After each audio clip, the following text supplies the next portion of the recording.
చర్చికి వెళ్ళినా వాళ్ళు ఎట్టి పరిస్థితుల్లో మెసేజ్ వినకుండా వాళ్ళకి మనం మసాజ్ చేయాలి.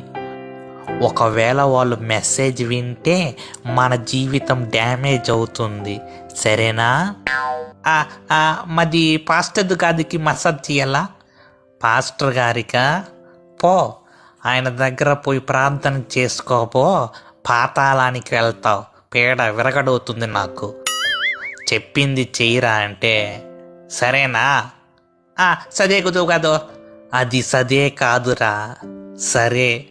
అయ్యయ్యో రే శిష్య, ఇంకొకటి ముఖ్యమైన విషయం ఏంటంటే క్రైస్తవుల ప్రార్థనలో కూర్చోకుండా మనం వాళ్ళకి మంచిగా మసాజ్ చేయాలి. ఒకవేళ వాళ్ళు ప్రార్థనలో కూర్చున్నా కానీ ఒళ్ళంతా మత్తుగా ఉండేలా, ప్రార్థన ఎప్పుడెప్పుడు అయిపోతుందా అని అనుకునేలాగా అనకొండ ఆవలింపులు వదులుతూ ఉండాలి వాళ్ళు. ఎలాంటి ఆవలింపులు రా శిష్య? అనకొండ ఆవలింపులు కుదువు కాదు.